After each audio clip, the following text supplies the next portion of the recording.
Man, so I guess I'm going to talk about my near-death experience, if you want to call it that, where I nearly died. It didn't actually die. Some people, they're gone for a minute or 5 minutes and then they come back.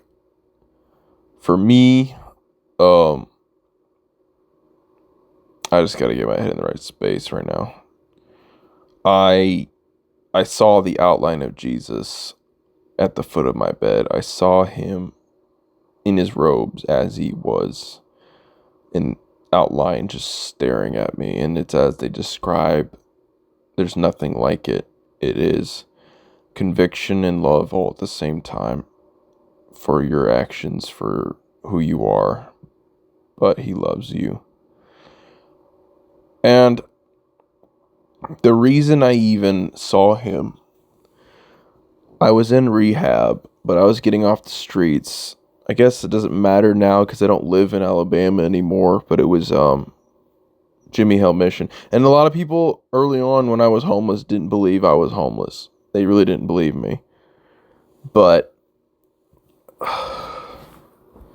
that's the thing. I truly was. I lost everything, and I know why. Because of the immense amount of sin in my life. I had to lose everything in order to gain better wisdom and better understanding, and I'm still struggling to this day. God help me. That's all I can say. God help me. Please give me a clean mind. Help me through this video right now. In Jesus' name. Amen. Um, yeah, so there was a lot of stuff going on when I was in Jimmy Hill Mission. Mostly the fact that people who came from prison, they used rehab as an excuse to cut their sentence, or just they had to go because, well, that's the thing. You're bunking with either somebody who's really dealing with addiction or just somebody who's just playing the program, playing the system. And they're not all okay up in there. There's demons. There's things going on in their life. There was one guy in particular that I had that would stay up all night making noise and get really violent and angry if anybody told him to be quiet, because they were trying to sleep. He would kind of go in and out. He'd be like, something's wrong with him, and then he would go right back to being normal again. Some part of me truly knew that there was a demon in him. Like, I never hated him all the way. I kind of forgave, despite the fact that he was acting out and hateful and dark, and he's been in prison since he was 14, and he got out, I think, the age of 22. I'm not sure, maybe he was 24, but he was there for about 10 years, so he's been there for a long time, and that poured a lot of hate into his understanding of the world. Yeah, his name was Tyler. That's all I gotta say. I'm not gonna say his full name.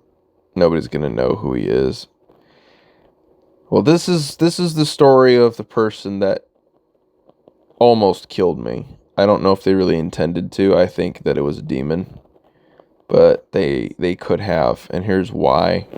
I'll explain why in a little bit. But we were also dishwasher scheduled together. We were kitchen duty, and he would skip out and not do it, and then I would do it. And I never ratted him out or got upset about it ever. I just did it because I'm a good person sometimes, I guess, but I'm not always a good person. But I wanted to show grace and do a good job. Sure, the help would have been nice, but it's just rehab. It's just kitchen duty. It's no big deal. But I didn't realize he resented me over time, that I was like seen as perfect, or I was seen as somebody who did things better than him. And it made him feel insecure. It made him feel very angry and hateful towards me and jealous. And, I was able to get along with the staff there, at least a lot of them, people working there. And that's just how I am. I like to help out the people in charge. It's just what I do. I gain trust. I do things to make their shift or their day better. It's not like I'm trying to really work the program, but a lot of things got twisted on me to make me look like I was just... And a lot of people said a lot of stuff about me behind my back. There's probably a ton of different stories. Heck, someone died. Someone actually overdosed and died on fentanyl while I was there. I mean, there's a lot of stories. There's a lot of demonic experiences I had while I was there. Heck, I walked by there more recently last year, and I couldn't get any closer to the place because I felt this darkness pushing me away, that I had gotten closer to God, and that I was no longer meant to be there. That's usually what happens. The closer you get to God, you get pushed out of places. It's a spiritual battle. It's a spiritual war. And the higher you climb out of hell, and everything always got better. I went to hell in a spiritual way in my life, and then it just got better and better and better. And I saw and felt subtly how God was shaping these events and these moments. I just knew it somehow. But going back to Tyler, I still hope he's okay. God help him, please. I just hope he's okay. I don't know if he's hurt more people or he's just hurting, or I just hope God reached him. I prayed for him. I forgave him. But he was getting real aggressive with one of the staff, and I was like, "Hey dude, just calm down." But something crept up in me to get aggro. Something wanted me to fail, to get like, "Hey dude, back off." And instead of being just polite, I was like kind of like looking at him like, "Hey, what's wrong? What's going on?" And then he was like, "Oh, you want to play? You want to get up in my..." Like, he got territorial, and I guess this is where he shifted. This is where he snapped. He started calling me a bitch. He was staring at me across the parking lot area and just following me. And I continued to do my duties and my tasks. We were sweeping and mopping the hallway. He was trying to walk past me and going, "Oh, this is my hallway. You're in my way, Avery." And I said, "It's everyone's hallway. It's okay, you know." And then he started cussing about me and my family. And I said, "It's okay. Like, no matter what you say, it's not going to hurt me. You know, I know you're trying to hurt me." But then he snapped. He grabbed me. He lunged at me. I threw the broom or mop down. He tripped and fell. And I just ran across the hall. And then something was like, instead of running, try to turn and talk to him. Try to talk him out of this mistake he's about to make. And the courage did come over me. I'm surprised by myself. I didn't think I was able to do that because I know this guy has got big arms. He's very big. There's weights. You can actually hit the gym. There's a gym at the place, and he would hit it. And I mean, he's very muscular, upper body. So what he was about to do to me was going to hurt, and I knew it. And I've been punched before. I've been hit before. Maybe I egged him on or something. I don't know what I did, but I later found out he was just looking for someone to fight. He was just angry, and he was just looking for somebody to get mad at and fight. And I just happened to be the person he chose, and this was it. He didn't care if it was on camera. He didn't care about the consequences. I did. But more so, I cared about him, and I cared about all of the people around me. And I said, "Bro, just don't do this." And he just came and hit me across the face so hard I fell. And I was on the floor. I'm not telling you that I'm weak. I can hold my own somewhat in a fight, but this was like instantly draining. Something took me, and I was down. and then he was on me, and then my shirt got pulled over me. But he hit the back of my neck multiple times, about 5 or 6 times. And here's the thing, he's hitting a spot very hard, as hard as he can. Maybe he's holding back, I don't know.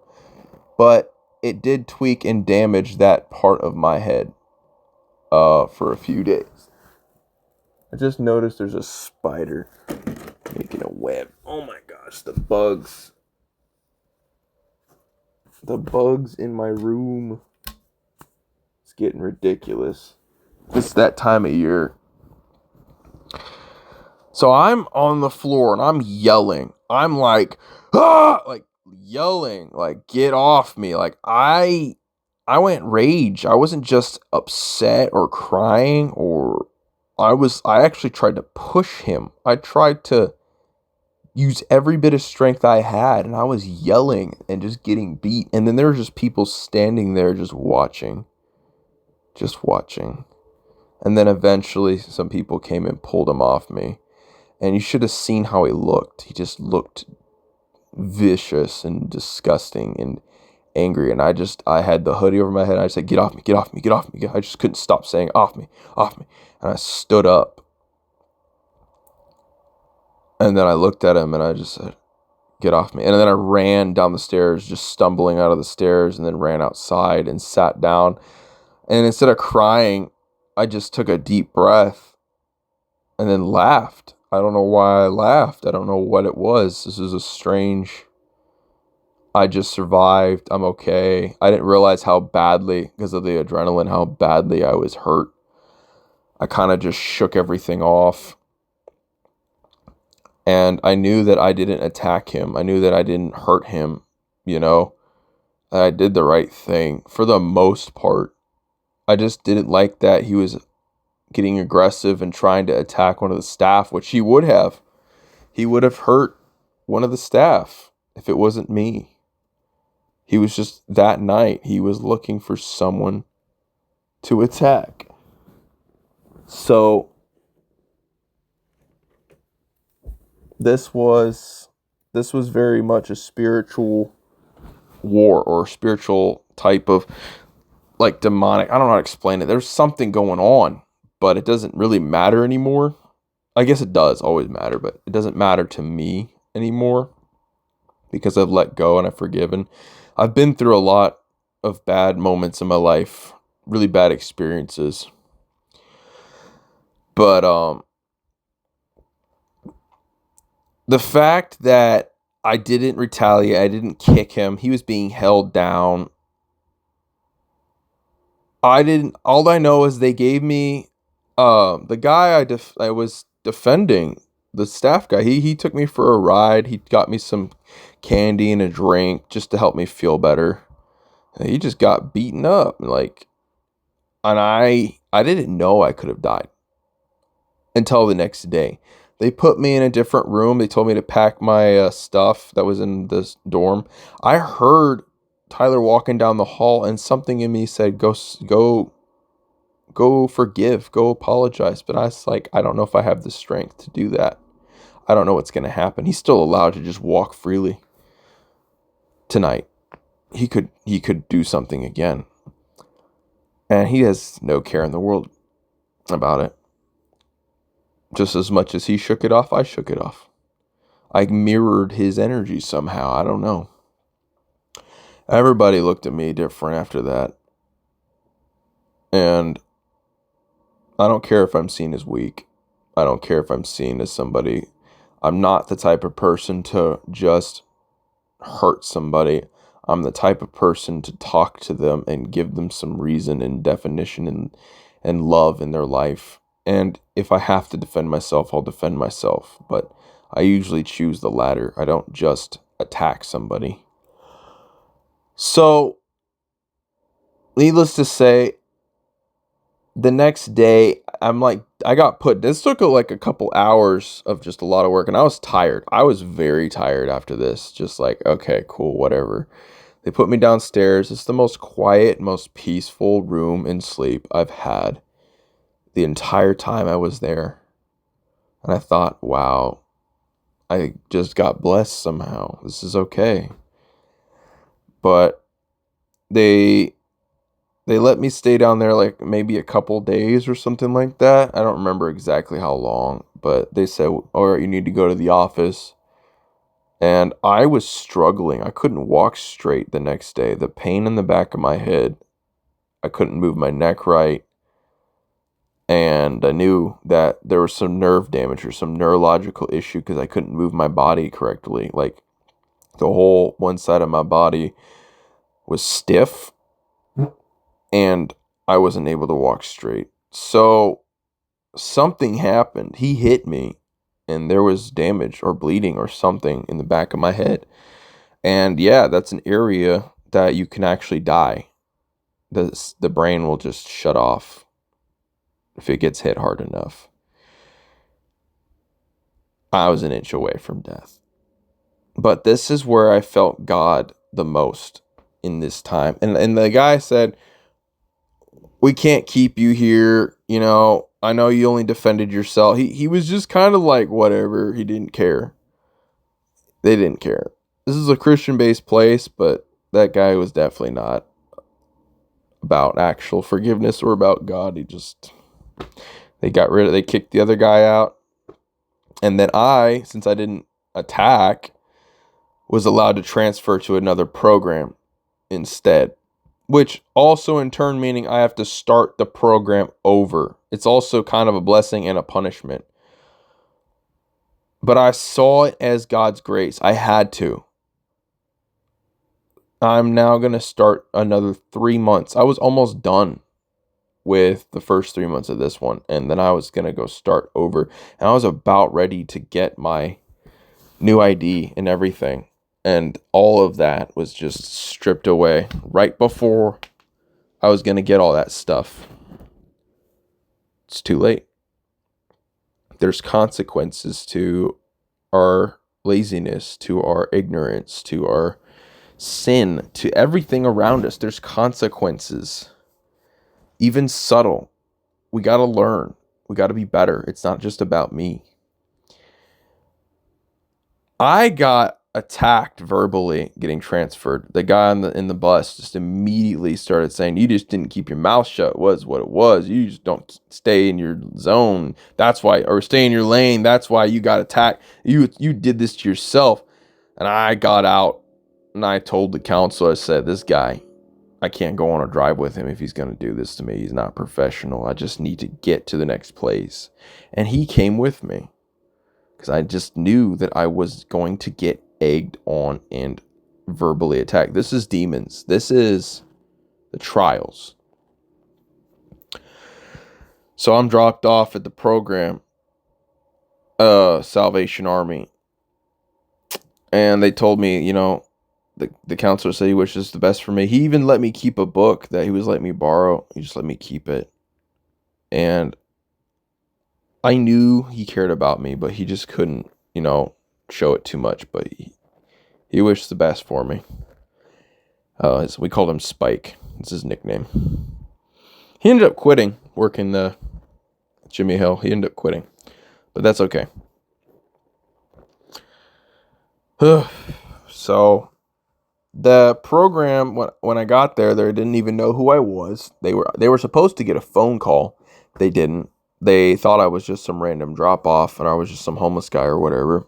So I had to sit there and plead with them by their mercy, by their grace, and tell them over and over what was really going on, that I was supposed to be here. They were supposed to set this up. They didn't.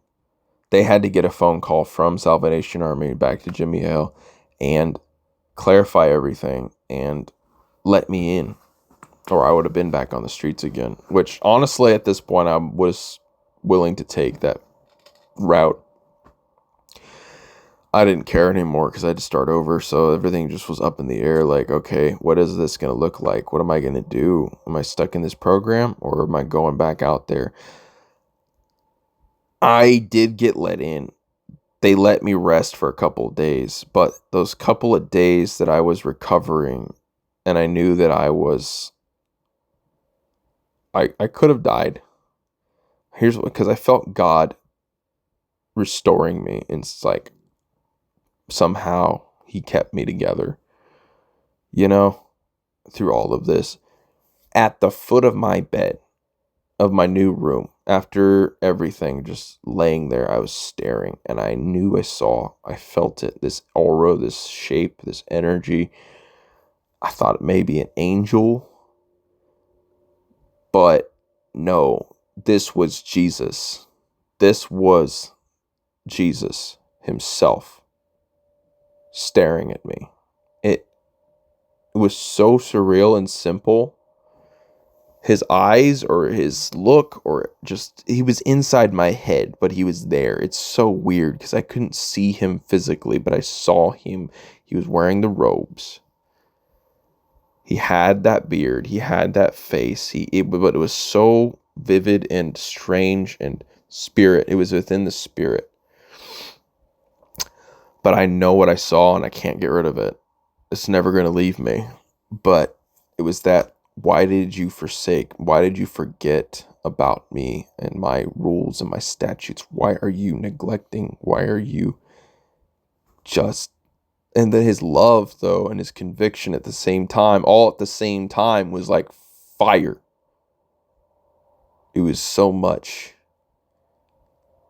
And this is the only near-death experience that I have that had something to do with God. I mean, I've had other experiences or whatever, but this is... But then I did the video where is the Joe Rogan interview for the Shroud of Turin.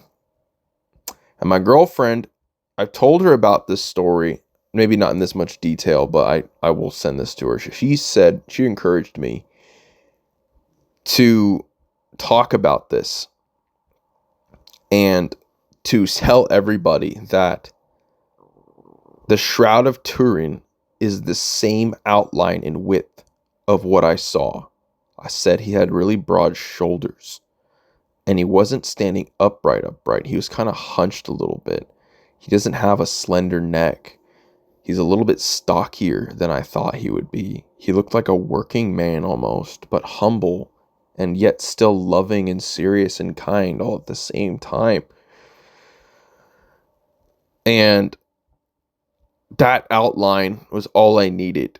And then I see the Shroud of Turin, and I see that recreation, and I know now, none of this is fake. It just reaffirmed all of that experience, that moment. I see Jesus staring at me at the foot of my bed. And I was at peace. I wasn't scared. I wasn't disturbed. I was more comfortable and okay than I had been. Just weary and sick and tired, and he was there. He's always there. He's not just at that moment. He's always here in your heart. And he's always around. You just have to call on him, and you have to understand that he did this. He did this sacrifice for you. That he bled and pushed himself beyond any limit that we can understand for you. His love is real. And he loved me. And he was there for me. But yes, that outline, it is exactly... And all these videos saying the Shroud of Turin is fake, those are either demon possessed or just non-believers who just want to keep denying the true king and the true God. They want to keep denying. And they don't understand what they're saying. They don't even know what they're doing. When they haven't gone through what I've gone through, they haven't seen what I've seen. Okay? He's real. He's so real. And I was debating on doing this story, but I feel like I have to. It's necessary now. Now that I've fully done it and I've already talked through this just now, it makes sense. Praise you, God. Thank you for letting me live. Thank you for allowing me to tell this story. Praise you.